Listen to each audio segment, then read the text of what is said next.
আজ শনিবার, আজ আমাদের নিরামিষ। আর এর প্রতি শনিবারেই আমি খিচুড়ি বানাই। তো আজকে ভেজ খিচুড়ি বানিয়ে নেব।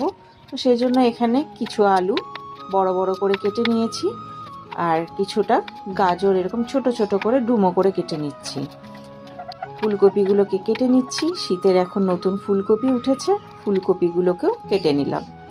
আর বিনসগুলোকেও এরকম ছোট ছোট করে কেটে নিলাম। এইগুলো দিয়েই হবে আজকের আমার খিচুড়ি।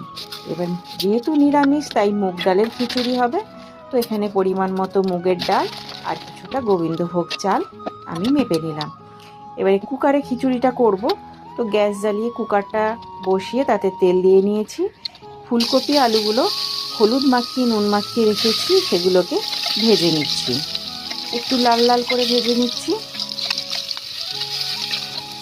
ফুলকপি আর আলু ভাজা হয়ে গেলে সেগুলোকে আলাদা করে তুলে রেখে দিচ্ছি একটি প্লেটে। কুকারে আর একটু সর্ষের তেল দিয়ে দুটো তেজপাতা, দুটো শুকনো লঙ্কা, 5 ফোড়ন, সাদা জিরে ফোড়ন দিয়ে নিলাম। সাথে সাথে বিনস আর গাজরটাকে একটু ফ্রাই করে নিলাম। সাথে মুগ ডালটা দিয়ে দিলাম। মুগ ডাল আমার আগের থেকেই ভাজা থাকে, তাই হালকা ভেজে সামান্য একটু আদা বাটা, একটু জিরে গুঁড়ো, ধনে গুঁড়ো, হলুদ গুঁড়ো দিয়ে ভালো করে কষিয়ে নিয়ে কাঁচা লঙ্কা দিয়ে দিলাম কিছুটা, পরিমাণ মতো জল দিয়ে দিলাম।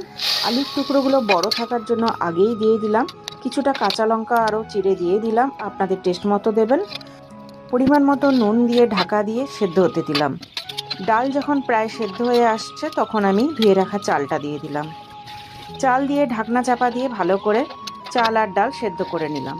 চাল ডাল সেদ্ধ হয়ে এলে ভেজে রাখা ফুলকপিগুলো দিয়ে দিলাম। ভেজে রাখা ফুলকপি দিয়ে নাড়াচাড়া করে ঢাকনা দিয়ে আরও কিছুক্ষণ সেদ্ধ হতে দিলাম। কিছুক্ষণ পর ঢাকনা খুলে পরিমাণ মতো চিনি দিয়ে দিলাম, আপনাদের টেস্ট মতো দেবেন।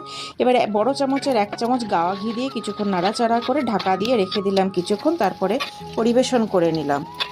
শীতের রাতে এরকম গরম গরম ধোয়া ওঠা খিচুড়ি জাস্ট ফাটাফাটি।